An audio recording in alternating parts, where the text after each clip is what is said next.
Kill Team as it stands right now has many paths that can be taken when approaching the kill zone. Are you interested in high levels of aggression from a limited number of units? Maybe slamming a horde of bodies into your enemy is more your speed. Stealth, loud, ranged, close, numerous, limited. So much to choose from, but where to begin?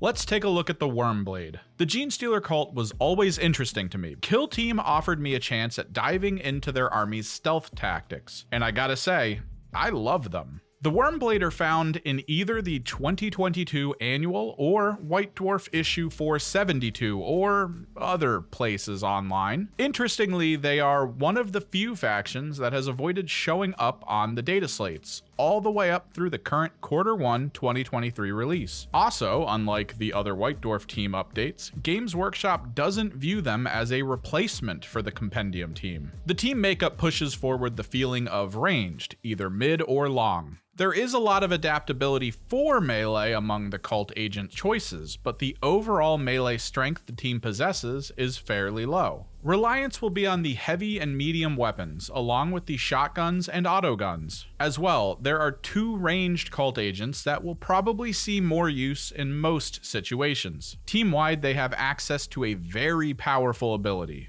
Cult Ambush. Normally in turn 1, units are stuck with their order for the most part. The Wyrmblade have the benefit of being able to change their orders on turn 1. That can be pretty powerful on its own, but let's go beyond. The act of changing from Conceal to Engage also confers the ability to reroll any or all of a single dice value for the first shooting or fighting action, that activation. Roll a bunch of 2s, don't feel sad, reroll them. Super powerful considering most of the units are hitting on a 4+. 50/50s don't feel so bad with rerolls. But what kind of units would a team with this ability have to take full use of it?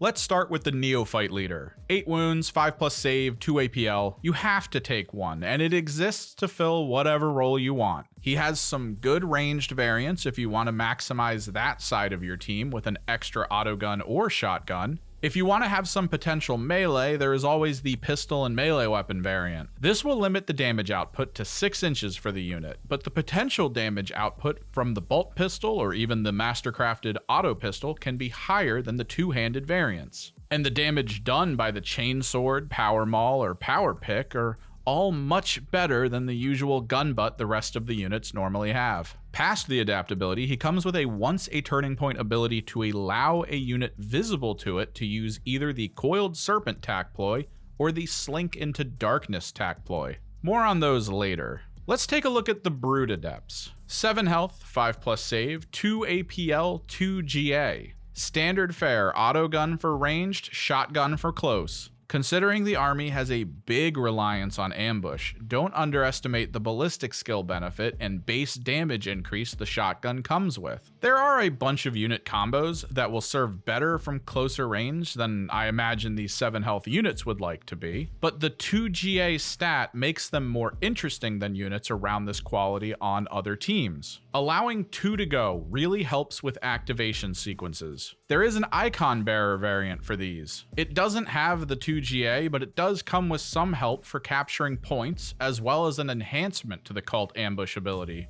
For 1 action point, it becomes a 3-inch aura that allows everyone near it to reroll everything they want during the Cult Ambush benefit. Extremely powerful, especially when paired with one of the more advanced weapons the team can use, like the Heavy Gunners for instance. The choices among the heavy weapons are a fairly common spread. The Mining Laser is a very powerful anti-elite weapon. The Heavy Stubber is very good mid-tier sustained damage. And the Seismic Cannon exists for specific circumstances. It has a lot of attacks, but the damage is very low and the focus is more on the stun or even the 1-inch blast. The medium weapons are in a similar boat. Grenade Launcher for the solid option between alright AoE or good single target damage. The Flamer for great close range AoE. Or the Weber, which, like the Seismic Cannon, tends to be for specific situations since it is a close range stun machine. But let's get into the interesting units, the Cult Agents. All of these come with the Preternatural Assassin ability. They can't be equipped with anything, but they do come with a 4+ invulnerable save, and if they are in cover, they are able to either upgrade the retained save to a crit or retain 2 saves total. Pretty useful. First up, the Kellermorph, a gunslinger in every sense of the word. 9 wounds and 3 APL, just like the rest of the agents. Dangerous from 6 inches, but don't underestimate his full range profile. The auto stubs hit as hard as bolt guns and come with the P1 and rending critical rules on top of it. The Kellermorph is also able to passively perform 2 shoot actions per activation. If it gets a kill, the unit becomes an aura for the non-cult agent units for the rest of the turn. Any neophyte that shoots or fights within 3 visible inches of the Kellermorph gets a single instance of lethal 5 on their roll. Basically, 1 dice roll of 5 is considered a crit. On top of all this, for 1 action point, the unit changes its gun's special rules for the next shoot attack on the close range profile. Instead of P1 and rending, it uses indirect and no cover, devastating for the more stealthy small units. The other ranged option is the Sanctus Sniper. In my opinion, one of the best snipers in the game right now, mostly for his abilities. The sniper rifle is pretty basic when compared to some other teams. Heavy, silent, mortal wounds 3, 4 attacks, 2 up to hit, 3/3 damage line. The thing that makes it amazing are the buffs the unit can apply to it. For 1 action point, you can give it the lethal 5 rule. For 1 more action point, you can select 1 enemy operative, not even in line of sight. Until the end of the turning point, if this unit shoots at it, the attack gains the no cover rule. Nice, but we're not done yet. The enemy can't be considered obscured. That's actually insane. On top of this, smoke areas don't prevent visibility lines. This is a bit specific for some teams like the Phobos. Still a nice little cherry on top of 2 attack upgrades that can both be used at the same time. Makes the 3 APL silent unit one of the scariest snipers in the game. The melee variant for this unit, the Talon, is one I haven't really heard people commonly use, but it can be even scarier in some situations. Its dagger carries the lethal 4 special rule. Fairly unique. On top of that, it can stun. Normally, good damage doesn't come with something like this, but the 3/6 damage line just makes it way scarier. This unit can also charge from conceal. A powerful concept on its own, but on top of that, when the fight is done, it is allowed to dash, even if it is in engagement range at the time. Any fight. The fight it starts, or even a fight something starts against it. Not to be outdone by the other cult agents, the Talon comes with an ability. For 1 action point, you pick a target, no sight needed. Until the end of the turn, if the Talon fights it, the dagger gains brutal and balanced as well. Great to target and kill a unit, but also to deter a unit near something you are going to kill easily from trying to follow up. The last of the cult agents is called the Locus. This is a weird one. Melee centric, but with a minor ranged option. It has a 3-inch range silent weapon. It hits pretty hard with a 3/4 damage line over 4 attacks on a 3-up. It has its moments. The blades though, 5 attacks, 2 up, 4/6 damage line, lethal 5. Nice. But also kind of basic for a good melee unit. Abilities wise though, it can trigger a parry with one of its attack dice in melee before the real fight sequence begins. It can also perform 2 fight actions in a turn. Not normally super powerful, but every time this unit fights in combat, it can perform a free 3-inch charge afterwards. Again, this can happen even if someone else fights the Locus, but since it follows all the charge rules, the enemy unit will have to have died. And since this can be done even if you already have charged, for 3 action points, this unit can charge, kill, end activation. super devastating against Horde armies. Its ability is called Quicksilver Strike. For one action point, the Locust gets primed for a fight. For the rest of the turning point, if an enemy moves within 3 inches of the Locust with either a normal move or a dash, the Locust can stop that move and charge. This can happen from conceal and will change the order to engage when it triggers. It will then immediately trigger a fight. The Quicksilver Strike is hard to pull off. You have to really know your positioning. The trick is, if the Locust is in cover in conceal and an enemy wants to shoot it, one of the ways it can do this is by moving within 2 inches of the Locust. This is the trap. And remember, this is a full charge. Be mindful of the positioning. Using the full inch of engagement range, you could place the Locust behind the target and possibly within 3 inches of another target. That way you could immediately follow up this fight with a charge back into safety from ranged attacks. These are the units, but how do we build the team? We'll just go over how to build for a casual one-off game here. I go over list building concepts in another video I'll have linked in the info tab. So for the Wyrmblade, you have to take a neophyte. Close range for this can be nice, but in a lot of my strategies, I try and keep my leader back, so I tend to stick to an autogun for potentially helping out. A light unit like this is easy pickings for the Headhunter TAC op. It's just how I play. Past this, the rest of the team has to fill a sort of point system. You can take up to 13 units. Limit-wise, you can only take anything on their list once, except for the Brute Adepts. As well, the Gunners, Heavy Gunners, and Cult Agents can only have 2 chosen from each type. And the Cult Agents count as 2 unit slots each. So if you wanted to go crazy with it, you could go no agents and have 13 neophytes on the field past your leader. But normally, a list would look like this. 4 neophyte Brute Adepts. Take your pick for the guns. Think of the terrain and the enemy. Remember that these 4 will normally count for 2 activations only with the GA2. You would then tack on the Icon Bearer. His ability and the general icon use can really help the midline. No reason not to take him over just 1 extra Brute Adept. Next up, 2 Neophyte Gunners. The normal combo for these tend to be the Grenade Launcher and the Flamer, since it hits on 2s. Don't underestimate the Weber though. Low APL teams can easily have their plans ruined by a good stun. You just can't rely on it. 2 Heavy Gunners are next. I always love the Mining Laser. It's just too scary with its 5-6 damage line over 5 attacks with AP1. Tack on all the Cult Ambush rerolls and the thing just vaporizes enemies. Most people will prefer the Heavy Stubber after this with its ceaseless rerolls, but I definitely feel the Seismic Cannon has its moments. Now you get to pick your agents. 2 in total, long range, mid-range, or 2 solid close range. The normal take for this is to maximize the ranged function of the team. The Keller Morph and the Sniper tend to fill this role easily. You never have to pull the Sniper out of conceal, and the damage output from the Keller Morph can bring down some of the more elite units. There is a time and a place for the Talon and the Locust though, depending on your TAC ops, depending on the map. Maybe close range is the only real option. Using the Keller Morph more for his 6-inch indirect no cover ability and having a Talon running around on the flanks, picking units off and returning to the shadows. Could be good. And the Locust with a chance at going completely ham against a low wound Horde team by just charging in once and getting a bunch of kills? Come on. And when you dive into the ploys for this team, some of these combos become even more apparent.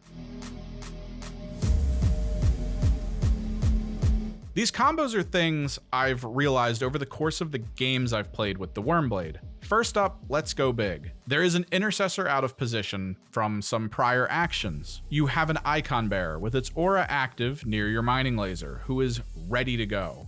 The laser changes its order to active and dashes into a good shooting position near the icon. Full rerolls. Whether or not the Intercessor is killed, the next step is to see if the laser is in sight of the leader. If you haven't used the leader's ability or the Slink into Darkness tac ploy yet, you can return the Mining Laser to the shadows to avoid any return fire. At the very least, the visible line from the leader leads to a ton of Wyrmblade combos. Activate the Keller Morph and Vision of the leader and give it Coiled Serpent. Move up to close range and open fire. On the first volley, you can get the ambush rerolls. After the rerolls, you'll most likely retain 4 hits and maybe a crit. Coiled Serpent ups a normal to a crit, and Rending will turn another normal to a crit. With P1 triggered as well, not much is surviving that. Pretty powerful for no command point cost. In worst case scenario, you can dash the Kellermorph into cover and pay for Slink into darkness to keep him safe. These combos are great for the bigger units on your team, but what about the little guys? Something I like to do is take 2 shotgun-wielding neophytes, equip them with either a blasting charge or a frag grenade. In the setup operative step, spend a command point on hiding. Put both of these in the out-of-kill zone setup. This can be a great deterrent against horde teams, or just generally more numerous low-health teams. These units are set up during the Turning Point 1 activations, up to 6 inches past your deployment zone. If the enemy moves too far up, you have these units in your back pocket to potentially appear within 6 inches of them, engage, and just throw a grenade.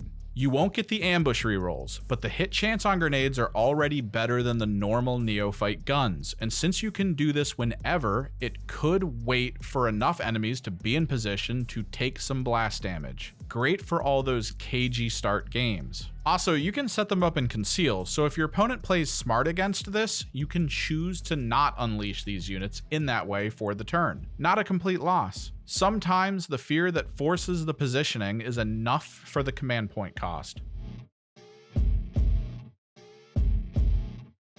Outside of the ploys we just talked about, there are a couple other good ones to remember. From strategic ploys, Meticulous Plan is good to pop usually in turn 2 to allow the stealth workhorse units on your team the ability to grab some mission actions for free. This would also let them pass through doors in close quarters for free as well. One with the shadows can really help in open kill zones with sparse light cover, since it makes that obscuring for units in conceal. Writhing Ingress is very rarely used.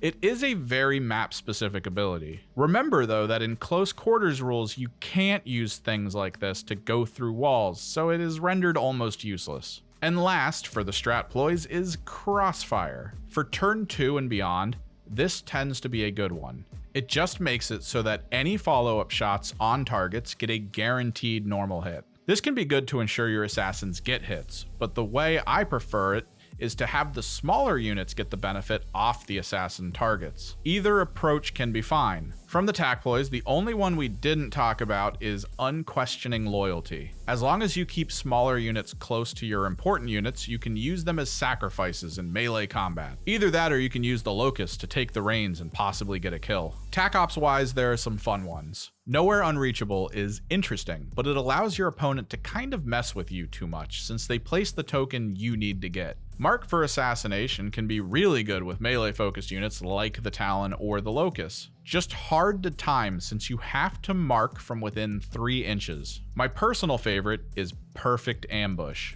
In the turn when you reveal it, you start 3 counters. 1 for wounds dealt by your enemy, 1 for wounds dealt by your non-agent units, 1 for wounds dealt by your agents. If your agent and non-agent wounds are more than the enemy, you get a point. If the agents did the most damage, you get the second point. This tac op has to be complete in 1 turn, the one in which you reveal it. I've done this turn 1 and killed an enemy with my sniper and took no return fire. 2 VP scored. Horrifying. Equipment-wise, the Wyrmblade tend to be a little too normal. Simple grenades, simple melee weapon upgrades, simple APL modifier counter, a way too expensive anti-obscure function with too many rules. Climbing equipment is nice and cheap, but if the map isn't too vertical, it is a waste. Outside of the hidden grenade trick, the main item I look to is the Cult Talisman. I like to keep my gunners both heavy and normal alive, so handing these out to them tends to be the best. Everything else has its purpose, but unless you know the enemy messes with your APL, or if you have a plan to use some vantage points,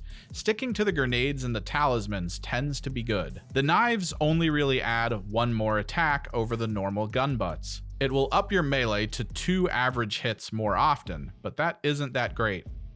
So that is the Wyrmblade. I love them. I still consider myself more a Legionary player, and after the Q1 2023 data slate, leaning towards a Hyrotech player. But I occasionally pull out my Wyrmblade when I want to have real fun.